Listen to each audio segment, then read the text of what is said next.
사도신경은 12개의 나는 믿습니다라는 고백으로 되어 있지요.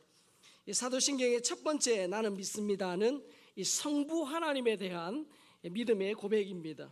이 전능하사 천지를 만드신 하나님 아버지를 내가 믿사오며, 우리가 사도신경에서 고백하는 성부 하나님은 이 전능하신 하나님이십니다.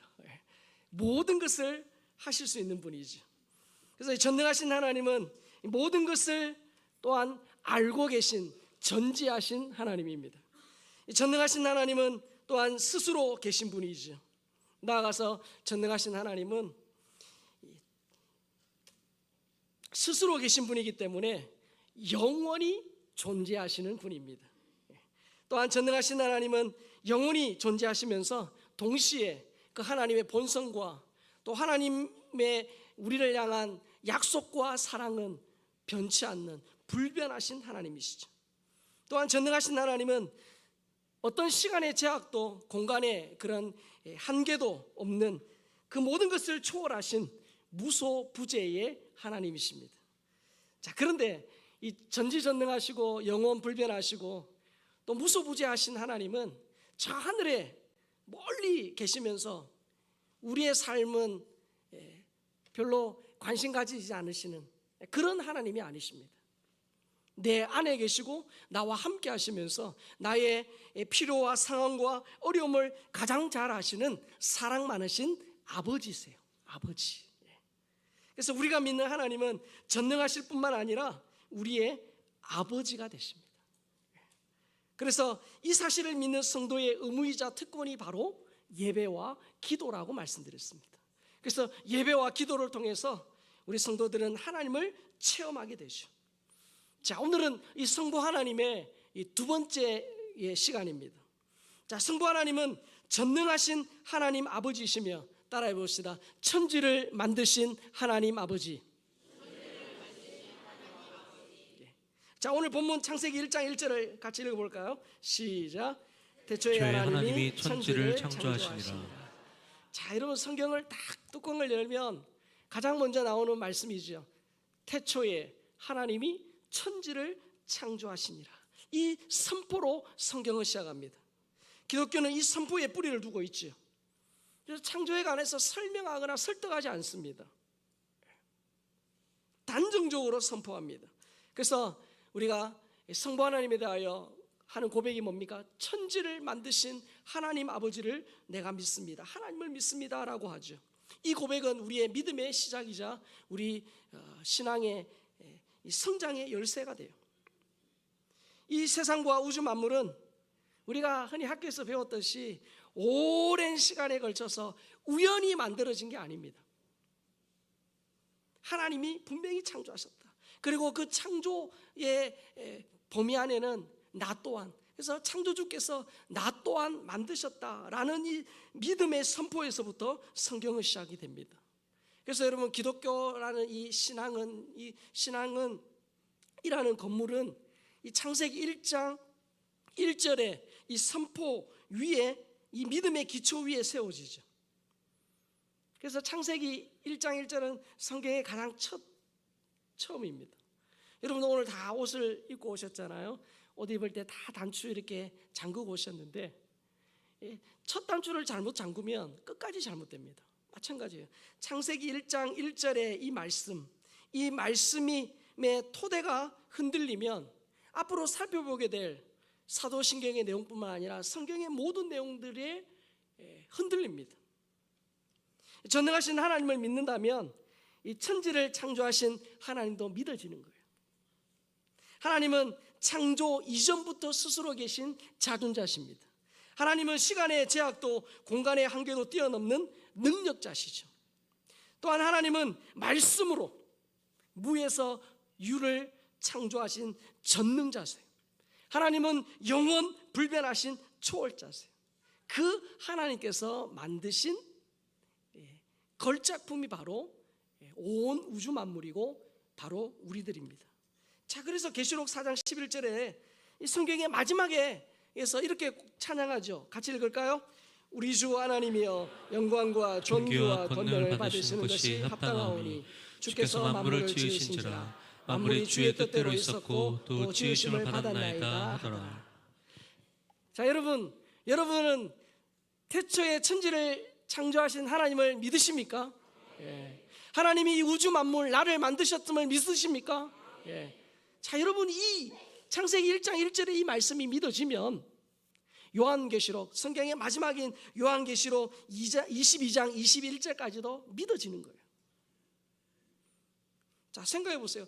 천지를 만드신 하나님께 애굽의 10가지 재앙은 아무것도 아닙니다. 여러분, 태양을 만드신 하나님이시기 때문에 이 여호수아의 기도, 어떻게 보면 정말 황당한 기도죠. 하나님, 태양을 멈추어 주십시오라는 그 기도에도 하나님은 응답하시는 거죠. 바다를 만드신 하나님이시기 때문에 홍해를 가르는 일은 아무 일도 아닙니다. 산천초목을 만드신 분이기 때문에 이스라엘 백성의 그 고함으로만 그 난공불락의 여리고성이 우르르 무너진 거죠. 사람을 만드신 하나님이 죽은 사람을 못 살리겠습니까? 맹인의 눈을 뜨지 못하게 하시겠어요? 우주 만물을 만드신 하나님께 보리떡 5개와 물고기 2마리로 2만 명을 먹는 일은 그야말로 쉬운 일이에요. 그래서 세상 만물을 만드신 창조주 하나님이 믿어지면 성경의 모든 역사도 믿어짐을 믿습니다. 그 신앙 안에서 성경을 보면 전능하신 하나님의 작품이죠. 그래서 태초에 하나님이 천지를 창조하시니라는 이 구절은 성경을 보는 렌즈고 역사를 보는 렌즈예요. 그리고 신앙의 중요한 기본기입니다. 자, 그런데 우리가 사도신경을 고백할 때 천지를 만드신 하나님 믿사오며 할 때 이 천지를 만드신 이 하나님은 우리가 보이는 이 우주 만물을 만드신 분이시면서 동시에 그보다 더 큰 우리 성도에게 주는 유익이 있습니다. 이 천지를 만드신 하나님을 믿는다는 것은 크게 이 2가지 사실을 믿는다는 거예요. 첫 번째는 뭐냐면 따라 봅시다. 하나님의 창조와 섭리. 하나님의 창조와 섭리. 하나님의 창조와 섭리를 인정하는 사람은 하나님이 말씀으로 이 세상을 창조하셨음을 믿죠. 뿐만 아니라 하나님이 지금도 우주 만물을 그 하나님의 뜻대로 다스리는 이 세상의 주인이라는 사실을 믿는 사람입니다. 그래서 전능하신 하나님은 이 세상의 창조자일 뿐만 아니라 지금도 이 우주를 유지하시고 통치하시는 섭리자입니다. 그래서 이 하나님이 이 우주 만물 나를 만드시고 지금도 다스린다고 라는 것을 믿는 사람에게는 우연은 없어요. 세상 사람들은 우연히 그랬다라고 말하지만 우리 성도에게 있어서 우연히 일어나는 일은 없어요. 이 세상에 일어나는 모든 일은 다 하나님과 관련하여 일어납니다. 자, 마태복음 10장 29절 같이 읽겠습니다. 참새 2마리가 한 아사리온에 팔리지 않느냐. 그러나 너희 아버지께서 허락하지 아니하시면 그 하나도 땅에 떨어지지 아니하리라. 여러분, 참새 2마리가 한 아사리온에 팔린대요. 그런데 정말 우리가 볼 때는 아무것도 아닌 것 같고 사소한 저 일, 참새 1마리가 땅에 떨어진 것도 하나님의 허락 없이는 되지 않는다는 겁니다. 하나님의 섭리 안에 있어요. 하나님의 다스림 안에 있어요. 자, 누가복음 12장 6절도 읽어볼까요? 참새 5마리가 2 아사리온에 팔리는 것이 아니냐. 그러나 하나님 앞에는 그 하나도 잊어버리시는 바 되지 아니하노도다. 아까 말씀에는 참새 2마리가 한 아사리온 참새 몇 마리? 2마리. 그러면 저 본문을 누가복음 12장 6절로 보면 좀 이상하죠. 2 아사리온이면 몇 마리 돼야 돼요? 4마리 돼야 되죠, 맞죠? 그럼 5마리는 뭐예요? 1마리는 뭐예요? 예? 덤으로 준 거예요. 서비스로 준 거예요. 근데 그 1마리조차도 하나님의 잊어버리지 않는다. 하나님 허락 없이 떨어지지 않는다는 거예요. 성도의 인생에 우연은 없어요. 역사에도 하나님 모르게 일어나는 일은 없습니다. 다 필요해서 하나님 주신 거예요. 자, 여기까지 딱 들으면은 많은 사람들, 특별히 반기독교인들, 그리고 우리 성도님들 가운데도 아마 이렇게 생각하는 분이 있을 거예요. 그러면 하나님이 다 알고 계시고 다 다스리시는데 왜 하나님이 섭리하신다면 자연재해나 이 전쟁으로 인해서 그 많은 사람들이 그렇게 죽어가냐? 하나님이 사랑의 하나님이라는데 그 하나님의 사랑은 어디 갔냐라고 질문하는 분이 있어요. 그러면서 하나님은 무능하거나 아니면 우리 인간의 삶에 무관심한 분이 아니냐, 하나님은 사랑이 아니시다라고 발끈합니다. 자, 여러분 어떻게 생각하세요? 위대한 신학자인 어거스틴이 어느 날 길을 가다가 위대한 신학자니까 자기가 하나님에 대하여 모르는 게 뭐가 있을까? 하나님에 대해서 잘 안다고 생각하니까 하나님에 대해서 모르는 게 뭐가 있을까라고 생각하면서 길을 걷다가 환상을 보게 됩니다. 어떤 환상이냐면 두 명의 어린아이가 바닷가에 이렇게 앉아가지고 이런 바가지를 가지고 바닷물을 떠가지고 모래 위에다 계속 붓고 있는 거예요. 계속 붓고 있는 거예요. 어거스틴이 참 이상하잖아요. 그래서 물었어요. 얘들아, 너희들 뭐 하냐? 그랬더니 지금 이 바가지로 바닷물을 떠서 이 여기에 모래에 다 채우려고 합니다. 그런 거예요. 그러니까 이 어른의 입장에서 보니까 아이들이 순수하기도 하지만 참 어리석어 보이잖아요. 그래서 이 어리석은 아이들아, 너희들이 그 바가지로 아무리 떠서 바닷물을 모래에 붓는다고 그 물을 다 부을 수 있겠냐? 그 순간 그 아이들이 천사로 바뀌면서 어거스틴에게 이렇게 말했다고 합니다. 이 어리석은 자요, 이 바가지로 바닷물을 떠서 이 모래에 붓는 이 일도 어리석다 한다면 이 바가지보다 더 작은 이 머리로 바다보다 더 넓고 더 깊고 크신 하나님을 안다라고 생각하는 너는 얼마나 어리석은 자냐 라는 그런 환상을 봤다는 거예요. 여러분 뭘 얘기합니까? 여러분 우리는 100년도 못 삽니다. 120년 사시려고 하시는 분들은 죄송하지만 사실 우리가 100년도 사실 살기가 어렵잖아요. 인간이 그만큼 유한하다는 거예요. 그런데 하나님은 영원하신 분이에요. 전능하신 분이에요. 불변하신 분이에요. 우리가 100년도 못 사는 우리가 그 영원불변하신 하나님의 섭리를 논리적으로 이성적으로 다 안다. 그건 불가능한 일이에요. 불가능합니다. 여러분 내 머리로 이해되고 내 논리로 다 설명이 되는 하나님은 하나님이 아닙니다. 어떻게 하나님이 우리의 이 짧은 머리로 1시간 뒤의 일도 모르는 우리가 하나님, 그 영원하신 하나님을 다 이해하느냐는 거예요. 그런 일은 있을 수 없나요? 단지 우리는 어떻게 해요? 하나님이 이 우주 만물 나를 만드셨음을 믿고 그 하나님의 말씀과 뜻을 따르고 순종할 때 그 하나님의 창조와 섭리를 그것을 믿는 사람으로서의 은혜를 누리게 되는 거죠. 하나님의 창조와 섭리를 믿는 것은 하나님이 이 우주 만물을 만드시고 다스리시는 그런 역사적인 사실만 믿는 게 아닙니다. 이 창조신앙은, 이 하나님의 창조와 섭리를 믿는 이 신앙은 우리에게 굉장한 유익을 줘요. 특별히 3가지 유익만 살펴볼 거예요. 첫 번째 유익은 뭐냐면 따라해 봅시다. 인내. 여러분 진짜 하나님이 우주 만물을 만드시고 나를 만드시고 지금도 이 우주 만물을 다스리시고 계시는 주인이시다, 내 인생의 운전대를 붙들고 계시는 분이라고 믿는다면 우리는 인내할 수 있어요. 여러분 이스라엘 백성들은 하나님이 특별하게 뽑아서 택했다라는 선민의식이 있습니다. 이 선민의식이 참 좋은 것이지만 여러분 그들이 이 선민의식의 선을 넘어가요. 무슨 뜻이냐면 그들은 하나님이 우리를 택했으니 우리는 절대 망하지 않는다, 그리고 이방인들은 다 지옥에 뗄 겁니다, 이렇게 생각했어요. 그들이 잘나서도 아니고 그들이 어떤 능력이 있어서 뽑은 거 아니고 하나님의 주권적인 섭리하에 그들을 뽑았는데 그들은 그 하나님의 선택하심을 잘못 오해한 거예요. 자, 그런데 그들이 북이스라엘은 아수리에 망하고 남유다는 바벨론에 망하고 이런 어려운 시기에 활동했던 선지자가 이사야입니다. 그 당시에 이스라엘 백성들이 어찌 하나님의 백성이란 우리가 저 이방 나라에 저렇게 짓밟힘을 당하고 이렇게 나라가 침략을 당하고 하나님 계시냐라고 원망할 때 하나님이 이사야에게 이렇게 말씀하시죠.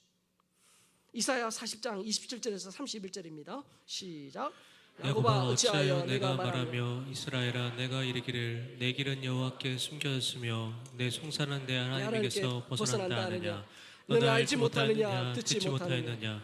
영원하신 하나님 여호와 땅끝까지 창조하신 이는 피곤하지 않으시며 곤비하지 않으시며 명철이 한이 없으시며 피곤한 자에게는 능력을 주시며 무능한 자에게는 힘을 더하시나니 소년이라도 피곤하며 곤비하며 장정이라도 넘어지며 쓰러지되 오직 여호와를 앙망하는 자는 새 힘을 얻으리니 독수리가 날개치며 올라감 같을 것이요 다른 박자라도 곤비하지 아니하겠고 걸어가도 피곤하지 아니하리로다.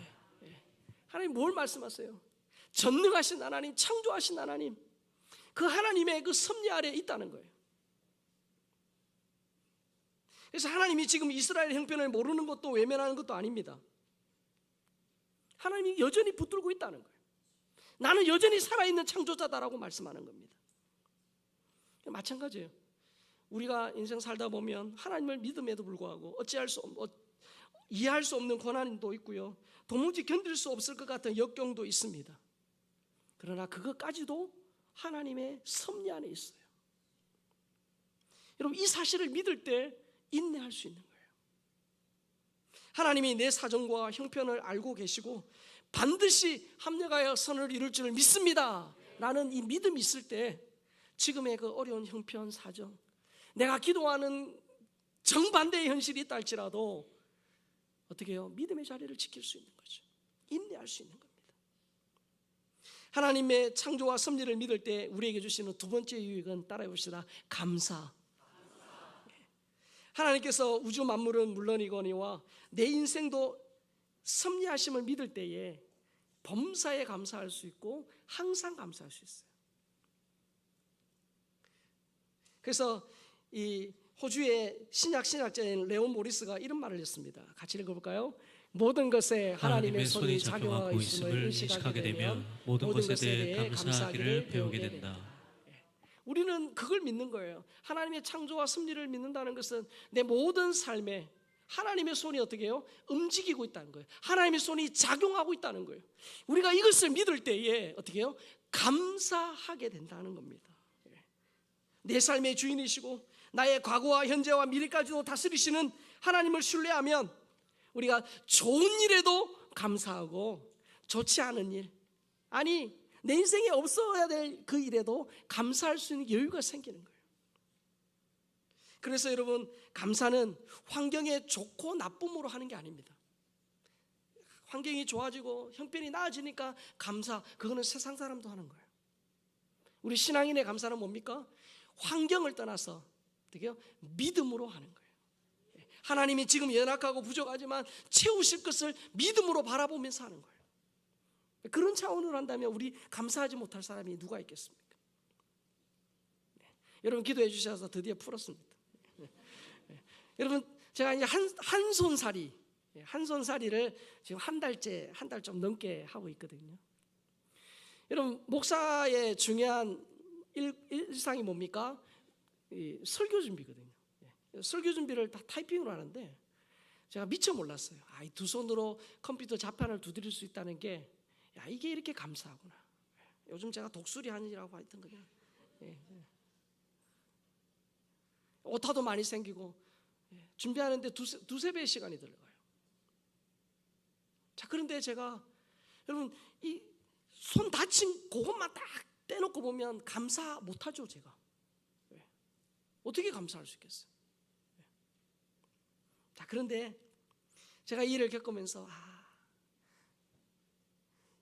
이렇게 두 손으로 뭔가 할 수 있다는 게 참 감사하구나 하는 것도 깨닫고, 우리 성도님들 가운데 한 손이 불편하거나 몸에 어떤 일부분이 불편한 분들 계시거든요. 그런 분들 볼 때 힘들겠구나 라는 생각을 더 하게 되는 거예요. 제가 머리로는 알죠. 저분 힘들겠구나. 그래서 제가 이 일을 전후로 해서 제 인생을 보는 눈, 그리고 성도들을 좀 이해하는 눈이 달라졌어요. 그래서 자, 이 일만 놓고 보면 감사할 수 없지만 이 일을 통해서 내게 깨닫게 하시고 여전히 내 인생을 붙들고 계시는 그 하나님 앞에 감사할 수 있는 또 한 하나의 감사의 간증이 된 거예요. 하나님의 창조와 섭리를 믿을 때 우리에게 주시는 세 번째 유익은 따라해 봅시다. 위탁. 위탁이 뭡니까? 맡긴다는 것이죠. 하나님의 창조와 섭리를 믿는 것은 과거와 현재의 일만 해당되지 않아요. 우리의 미래까지도 하나님의 이 섭리 안에 있습니다. 나의 과거와 현재가 하나님의 창조와 섭리의 작품이라면 미래도 하나님의 손에 있는 걸작품임을 믿습니다. 그게 우리 믿음이에요. 하나님의 창조와 섭리를 믿을 때 나와 자녀의 미래를 하나님께 맡길 수 있습니다. 여러분, 하나님께 미래를 맡기는 사람은 고민하고 근심하는 그 자리, 여러분 우리 성도도 인간인지라 갑자기 어려운 문제 생기고 내가 상상지도 못한 그런 역경의 자리에 맞닥뜨리잖아요. 그때 우리 근심합니다. 염려합니다. 근심하지요. 왜? 우리도 인간인지라. 그러나 거기에만 머물러 있지 않아요. 당장은 근심되고 불안하고 염려할 수 있지만 우리는 어디의 자리로 나가요? 기도의 자리로 나가는 거예요. 그래서 여러분 빌립보서 4장 6절에 뭐 이렇게 말씀하잖아요. 아무것도 염려하지 말고 다만 모든 일에 기도와 간구로 너희 구할 것을 감사함으로 하나님께 아뢰라. 여러분 성경 읽다 보면 염려라는 말이 나오면 쌍으로 나오는 게 기도입니다. 쌍으로 같이 나와요. 그래서 여러분 인생은 염려와 기도의 시속 게임이다라고 할 수 있어요. 인생은 염려와 기도의 시속 게임. 여러분 시소 아시죠? 그래서 염려가 이만큼 올라가면 기도는 저 밑에 있어요. 염려가 내 인생에 높이 올라가면 기도는 저 밑에 있어요. 내가 염려하면 기도는 작아져요. 반대로 내가 기도하면 어떻게 돼요? 염려는 저 아래에 있어요. 내가 기도하면 염려는 작아져요. 결국 우리는 이거 왔다 갔다 하는 거예요. 그래서 여러분들이 기도하지 않으면 지금 어디의 자리에 있다는 거예요?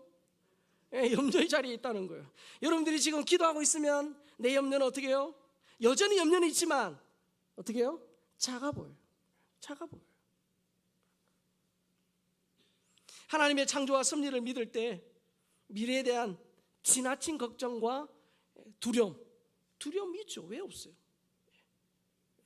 근심 있죠. 왜 없어요? 그러나 거기에 완전히 매이지 않는. 그래서 베드로가 이렇게 우리에게 명령하잖아요. 이렇게 살아보라고 권면하잖아요. 베드로전서 5장 7절입니다. 너희 염려를 다 주께 맡기라. 이는 그가 너희를 돌보심이라. 여러분 하나님께 맡긴다, 위탁한다. 이것은 쉬운 일은 아니에요. 그러나 하나님께 맡긴다, 위탁한다는 것은 미래 일을 생각하고 계획할 때 하나님을 제외하지 말라는 거예요.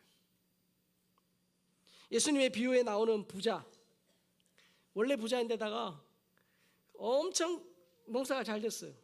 그래가지고 이것을 저장할 공간이 없을 정도로 너무 풍년이 된 거예요. 그래서 그가 어떻게 합니까? 이 많은 거 어떻게 할까? 그래 창고를 지어가지고 여기에다가 저장해서 잘 먹고 잘 살면 되겠다라고 생각을 한 겁니다. 근데 그날 오늘 밤에라도 영혼을 거두어 가시는 그 하나님을 어떻게 해요? 배제한 채 미래를 생각해 그를 향하여 어리석다라고 말한 거예요. 그래서 여러분 우리의 성도로서 우리 자녀들 또 우리의 노후 또 우리의 앞을 계획할 때 하나님을 배제하지 말라는 거예요. 하나님을 내 인생의 1순위로 두라는 거죠. 그래서 여러분 우리가 이 우주 만물을 만드신 하나님, 이 우주 만물을 보면서 그렇구나. 이 하나님의 창조와 섭리 이것을 통해서 그렇구나. 내 인생을 붙들고 계시는 그 하나님 앞에 결국 하나님이 승리하게 하실 것을 믿고 인내할 수 있는 거죠. 그리고 하나님이 내 인생을 지금도 붙들고 계시다는 이 믿음이 있을 때 우리의 상황이 불리한 날지라도 감사할 수 있고 그리고 이 하나님의 창조와 섭리를 믿을 때 어떻게 합니까? 우리의 미래를 하나님께 위탁할 수 있는 거죠. 그래서 하나님이 내 인생과 역사의 주관자라고 믿을 때 내 인생의 운전대를 하나님께 맡길 수 있는 거죠. 자, 천지를 만드신 하나님을 믿는다는 것은 첫째는 하나님의 창조와 섭리를 인정하는 거고요. 또 하나가 있어요. 따라해 봅시다. 인간의 존엄과 가치. 인간의 존엄과 가치. 천지를 만드신 하나님을 믿는다는 것은 우리 인간의 존엄과 가치를 인정한다는 것입니다. 자, 여러분, 성경의 창조신앙의 이 신앙에 가장 큰 해악을 끼친 것이 보면 진화론입니다. 진화론. 제가 지금 진화론이 잘못됐다라고 뭐 증명할 시간은 없어요.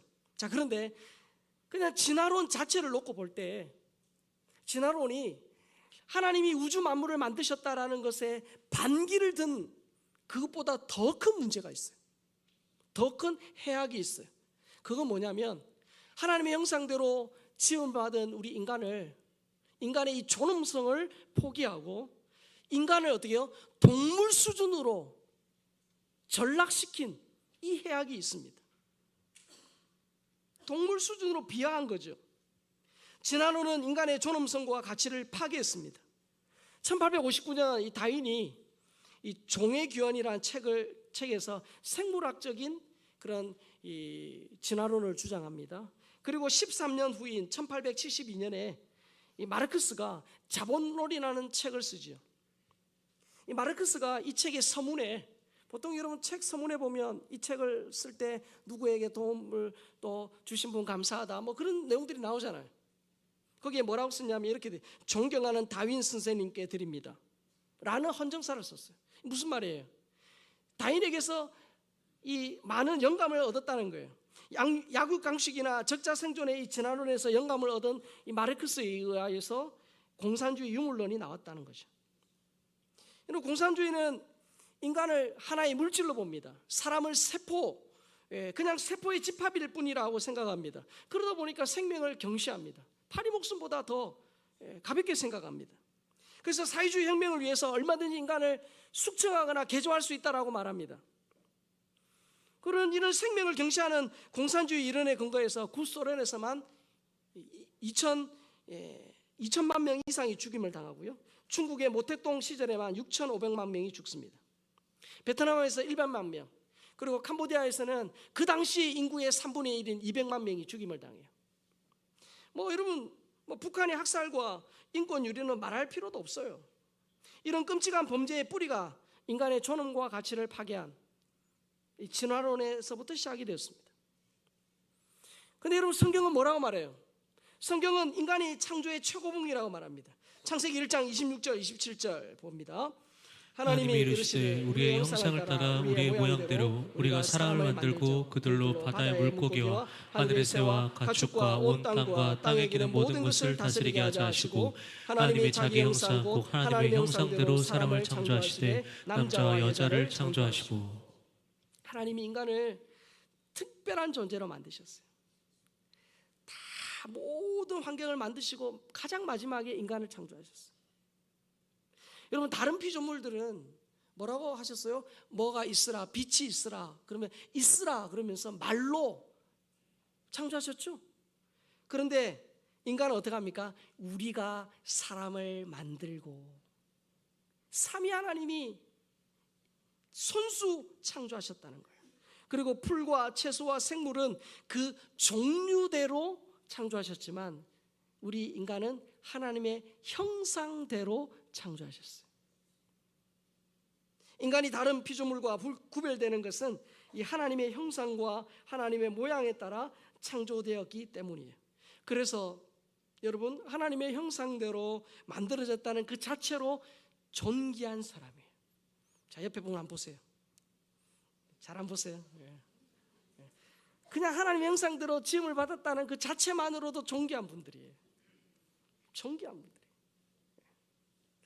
유심히 잘 보시면요, 다 하나님의 형상이 있어요. 그 아름다운 하나님의 형상이 있어요.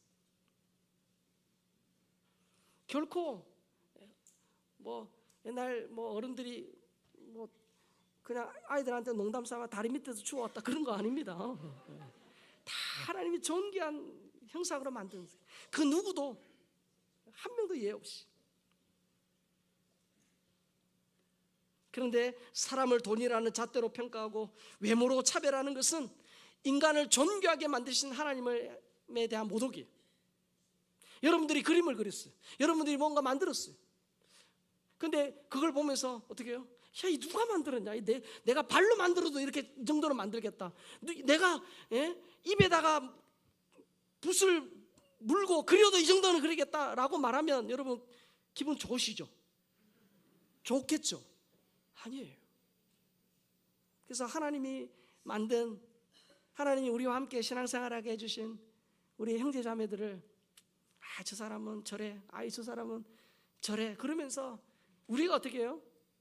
순위 매기고 우리가 평가르고 하고 우리가 이렇게 평가하는 것은 하나님 형상대로 만든 그 존귀한 사람을 만든 하나님에 대한 월권행위고 모독행위예요. 자, 그런데 우리 인간이 죄를 지어서 타락한 우리 인간이 어떻게 합니까? 자꾸 하나님에 대해, 인간에 대해서 어떻게 해요? 하나님은 존귀하다 그러는데 우리는 어떻게 해요? 아니다 그러잖아요.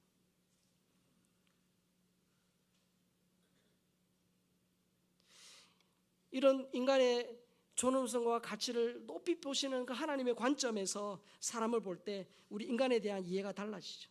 그래서 여러분, 이 인간의 존엄과 가치를 인정하는 그런 기독교가 들어가는 그런 민족과 나라가 그 이전에 어린아이나 노약자나 여자를 함부로 대했던, 사람 취급하지 않았던 그런 곳에 이 기독교 사상, 이런 사상이 들어갈 때 그 사회가 발전하고 나라가 잘 되는 것은 여러분 이건 우리가 부인할 수 없는 사실이잖아요.